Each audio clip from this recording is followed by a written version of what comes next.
Herkese selam, hepiniz hoş geldiniz arkadaşlar. Nasılsınız, iyi misiniz? Umarım iyisinizdir. Bugün sizinle Elgato Facecam ikinci modeli inceleyeceğiz. Bu arada dikkat edelim, birinci modeli değil, ikinci modeli. Bunu Amazon'dan aldık. Hemen hızlıca kutumuzu çekelim. Kutumuz şöyle gelmiş. Bizzat Elgato'nun kutusu ve üzerine biraz baloncuk sarmış. Evet, kutumuzu açtık. Şimdi bu siyah banttan da kurtaracağım bunu.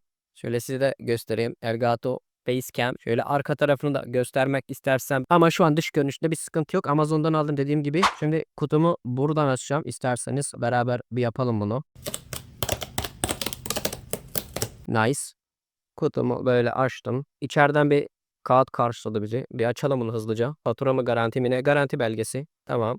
Şöyle kutuyu bir kenara bırakalım. Öncelikle bizi bir kablo karşılıyor. Uzun bir kablo. Elgato'nun klasik uzun ve sağlam kabloları oluyor genelde. 1,5 metre falan olabiliyor bu kablolar. Ve çok sağlam Elgato'nun kablosu. Evet, bir tarafı Type-C arkadaşlar. Şu şekilde gördüğünüz gibi Type-C. Burası da USB 3.0 da olabilir. Bunun için kullanma kılavuzuna bakmak lazım. Evet, çok iyi. Kullanma kılavuzuna Türkçeyi koymaları güzel olmuş. Elgato'nun bu özelliğini sevdim. Kablomuzu kenara bırakalım. Bu da benim Elgato ekran yansıtmam HD60S modeli. Genellikle Elgato ürünlerini kullanıyorum. Çok sağlam ve stabil, kaliteli oluyorlar. Yazılımları gayet stabil. Şöyle Elgato'muzun kendisi karşılıyor bizi. Şöyle burada bir amblem var. Bir tane de beze sarılmış. Şunu böyle açalım arkadaşlar. Kameramıza biraz nazik davranalım. Yani bunu sticker niyetine kullanacağım şimdi. Bunu da masama yapıştıracağım. Bu arada çok seviyorum masama bir şeyler yapıştırmayı. Bakınız. Burada bir sürü var, böyle dolaşıyor. Şöyle yapıştırdım buraya. Burada bak, kullanma kılavuzu. Evet, gerçek aradığımız bilgiler burada. Elgato yazılımını indirin diyor. Birazdan detaylıya geçeceğiz, buna merak etmeyin. Kapağı açıp kapatabilirmişiz. Bunu da gösteriyor burada. Arkasında bir fan var. Havalandırma çıkışı galiba. Ve kablo. Oradan bilgisayar. Hepsi arkasında. Detaylıca bakacağız. Sadece Elgato 2.0 mı diye bakmak istiyorum. 3.0'mış arkadaşlar bu arada. Evet, bu bilgi güzel oldu. 3.0 demek daha hızlı veri aktarımı vesaire. Bir de sensörü Sony sensörüymüş. Yani ikinci modeli gayet iyi diye düşünüyorum. Birazdan tüm her şeyine bakacağız beraber. Şimdi arkadaşlar kameramızın kendisini alalım şöyle. Oh, very nice. Bu arkası arkadaşlar USB Type-C çıkışı. Kameramız böyle.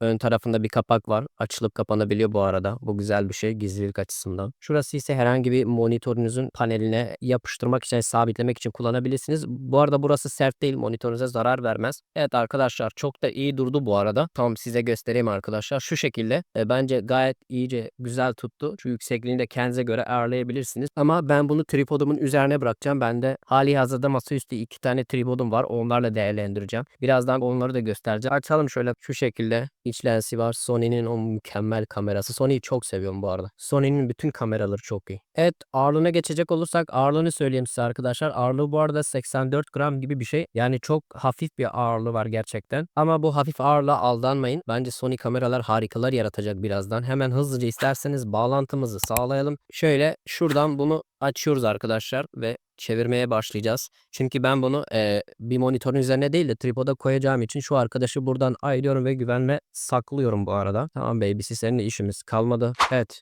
tripodum burada. Hemen böyle detaylıca bağlantısını sağlıyor. Standart bir giriş olduğu için arkadaşlar her türlü tripoda ayak uydurur diye düşünüyorum. Şöyle taktım tripodumu. Şöyle bir bağlantı sağladım arkadaşlar. İsterseniz görüntümüzü bilgisayara verebiliriz. Evet arkadaşlar, şu an Facecam programındayız gördüğünüz üzere. Benim odam biraz loş bir havası var ve buna rağmen gerçekten görüntü muazzam derecede net. Görüntü çok net. Yani karşımda beni tanıyanlar bilir, ben Sony ZV-1 modelini kullanıyordum. İnanılmaz güzel bir kompakt bir makineydi ve çok beğeniyordum. Aynen onun lensleri gibi. Gerçekten görüntüden çok memnunum şu an. Hemen bir gecikme var mı diye bakalım şu an. Bir gecikme yok gibi, şu an şıklattığım gibi parmağımı. Bu da bu arada bu program Elgato'nun kendi programı. Zaten çok kolay bir şekilde indirirsiniz. Hemen buradan bir ayarlarımıza geçelim arkadaşlar. Dediğim gibi ışığı açtığımda bu gayet çok daha güzel bir ortam olacak. Ama benim odamın ambiyansı böyle olduğu için gerçekten şu an baya havalı duruyor ve beğendim ben lensini. Hemen şu an mesela 1080p 60 FPS'teymiş. Bakalım hangi modlar varmış. 30 FPS, 1080p de var. 720, 60 vesaire aşağı doğru geliyor ama biz 1080p 60 FPS'te kullanacağız arkadaşlar. Şimdi burada ilk ayarlarımıza bir bakalım. Zoom galiba zoomlayacak bizi böyle. Çok güzel. Bu arada açısı 84 tahminimce. Yani geniş bir açısı var. Normalde diğer kameramda soldaki vantilatör çıkmıyor. Oradan anlayabilirsiniz ama geniş olduğunu söyleyebiliriz. İsterseniz zaten kendinize göre ayarlayabilirsiniz. Ben böyle döndürdüğüm için böyle kaldı. Şuradaki modlarımız ne? A, B, C, D basalım beraber.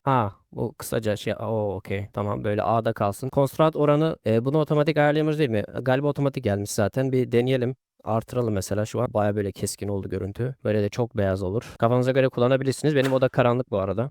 Sadece ufak bir ışık yüzüme vuruyor, o kadar. Olabildiğince arkanın siyah kalmasını istiyorum. Doygunluk kısmına bir bakalım. Şu şekilde en fazla bu kadar oluyor. 50 iyi mi? 65 olsun. Tamam, 65 olsun. Keskinlik. Burada keskinliği verebilirsiniz bu arada. O bu arada çok keskin oldu. Böyle de çok yumuşak oldu. Ben yumuşak severim ama 50'de olması daha makuldur diye düşünüyorum. Tamam, bu da doygunluğa benzer bir fonksiyon taşıyor galiba ama bu gerek yok. 15 yeterlidir diye düşünüyorum arkadaşlar. Şimdi gelelim aşağı, ayarlarımızı böyle gözden geçirelim. Şurada zaten geri dönüş işareti var. Bastığınız gibi sıfıra dönecek, yani otomatik haline dönecek diye düşünüyorum. Şu an ayarları yaptığımız için bozmak istemiyorum. Burada bazı ayarlarımız daha var. Bunu otomatikte açmış. Şu an bir kapatalım. Oo, bak, kapattığımız zaman dünya değişiyor resmen. Tamam, otomatikte olsun bu. Bu ayarları kendinize göre özelleştireceksiniz. Gözünüz korkmasın. Çok basit bir arayüzü var. Zaten kurduğunuz gibi açılıyor. Bir de yazılım güncellemesi veriyor hemen başlangıçta. Dilerseniz aşağıya indirme linkini bırakırım uygulamanın. Oradan da indirebilirsiniz. No problem. Şurada da biraz artırabilirsiniz. Etrafı beyaz yapıyor, biraz açıyor. Bu normalde 50'deydi. 55 güzel. 55 kalabilir, evet. Şurada dinamik standartmış. Height bak, yüksek. Oh my god. Yüksek yaptığımızda bayağı DSLR kamera gibi oluyor gerçekten. Bu da standartı. Standart da çok iyi ya. Yani bir kararsız kaldım arkadaşlar. Bu dinamik aralığı ne olsun? Bak, bunu yükseğe aldım şu an, height. Oğlum bu çok iyi. Bu fotoğraf makinesi gibi bir şey oldu değil mi? Nice, kalsın bu baby. Karşınızda profesyonel bir fotoğraf makinesi var hissiyatı veriyor bu dinamik aralığı. O kalsın öyle, okey. Şurada beyaz denge otomatikliymiş arkadaşlar. Açtım, daha güzel oldu lan bir. Oo. Arkadaşlar böyle kalsın bu arada. Bir dakika, sağ sol yapayım. Aa, değişmiyormuş. Oğlum nereye eğsem değişmiyor. Normalde benim bilgisayarımın kamerası şuraya geldiğinde burası siyahlaşıyor. Tuhaf bir şey oluyor. Başıma eğiyorum, etrafım siyahlaşıyor. Bu da galiba parazit engelleyici olabilir. Görüntüdeki bozulmalar vesaire. Şu an videodaymış. Height yaptığımızda kesin uçacak çünkü dinamik aralığı da yükselttik. Oh my god. Çok daha iyi oldu. Efekt kısmı da varmış. Bu efekt kısmı galiba ekran kartınızla ilgili. Ekran kartınız Nvidia ise tahminimce arka tarafı bulanık yapabiliyorsunuz. Yani portre modunda. Bu gayet güzel ve hoş bir şey. Burada da LUTs'lar var. Otomatik efektler. Şöyle basıyorum. Böyle. Bak, bu güzel mesela. Başka aşağıda bir ayar kalmadı gibi. Bu da galiba göz takibi de Nvidia istiyor. Abi ya, Nvidia her şeymiş ya. Bir dahaki bilgisayarımız artık Nvidia kartlı bir şey olur gerçekten. Her yerde karşıma çıkıyor ya. Tamam, buradan zaten ayarlarımızı kaydetmiştik arkadaşlar. Şimdi OBS'e geçeceğim. Acaba bu görüntü OBS'te de var mı? Öyle diyebiliyorum çünkü bu kamera kaydedip OBS'e de aktarabiliyor. Öncelikle ne yapalım? Komple kapatalım. Evet, şu an komple kapattım ve OBS'teyim arkadaşlar. Hemen bir video yakalama aygıtı diyeceğim. Şuraya da başlığa da Elgato yazalım. Şöyle başlığa da Elgato webcam yazdım arkadaşlar. Tamam'a tıkladım. Buradan nerede Elgato? Bu oyun yakalama kartım. Elgato ailesi maşallah çok iyi bu arada. Tamam, işaretledim. Geldi. Görüntü geldi. Bu arada oradaki görüntünün aynısı. Müthiş ya abi. Felaket bir şeydi. Çok iyi ya.